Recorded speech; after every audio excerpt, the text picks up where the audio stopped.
Ariana Grande, I didn't throw shade at Nicki Minaj's rival Travis Scott. Ariana Grande and Nicki Minaj are thick as thieves. During a sweetener session at the Vic in Chicago Wednesday, Grande joked about Travis Scott, who's been the target of numerous attacks by Minaj on both Queen Radio and Twitter. Grande's manager, Scooter Braun, predicted on stage that her album would 100% debut at number 1. "We got 3 days left," Grande said. "You don't know what Travis could pull."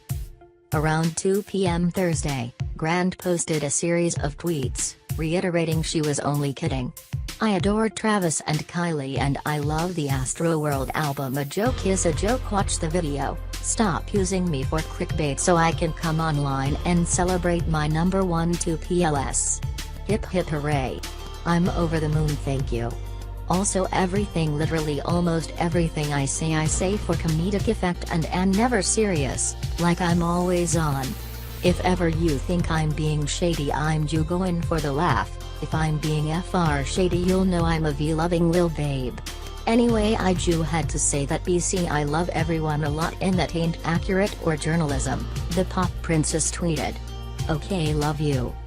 Minaj first dissed Scott after his album, Astroworld, beat her album, Queen, holding on to the number 1 spot for the second week in a row, with the equivalent of 205,000 albums in the US according to Nielsen. Scott sold 78,000 complete albums and had 167 million streams.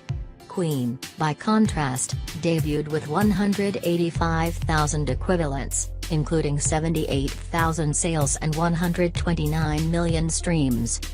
Minaj accused her rival of using his girlfriend, Kylie Jenner, and his daughter, Stormi Webster, to promote his music, while also arguing his merch bundles and concert tickets contributed to inflated album sales. Minaj accused Spotify of suppressing promotion of her album to teach me a lesson for playing Queen on Apple Music's Beats One. A rep for Spotify denied the rapper's claims. "I spoke to him," Minaj told her followers over the weekend, referring to Scott. "He knows he doesn't have the number 1 album this week. I love my fans for the number 1 album in America."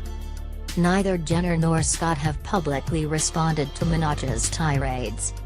On Tuesday, 4 days after Queen was first released as a 19-track album, Minaj added an additional track, Fefe, a collaboration with the rapper 6699 that came out in July. The Chun-Li rapper also included copies of her album with merch sales and concert ticket bundles. Minaj delayed her tour this week, promising to reschedule North American shows in 2019.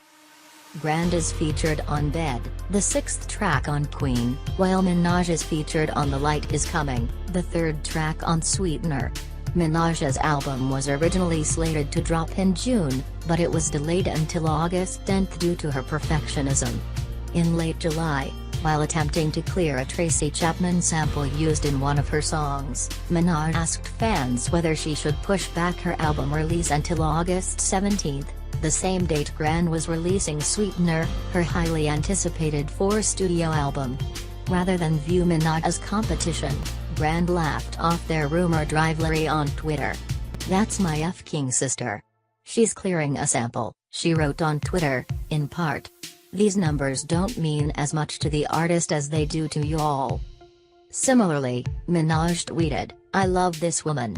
Can't wait for the fans to benefit from all the hard work on both ends. We love your passion. You guys will be very happy. Trust. That's all I'll say." Grande and Minaj, who previously collaborated on the songs Bang Bang, Get on Your Knees and Side to Side, were seated next to each other Monday at the 2018 MTV VMAs. The rapper avoided a run-in with Scott, who arrived after she left Radio City Music Hall, and later took her seats. But Minaj did cross paths with Jenner as she walked outside of the venue. Like Scott, Grande has been bundling copies of her album with limited edition merchandise, including backpacks, enamel pins, eye masks, fanny packs, fragrances, hoodies, socks and tees.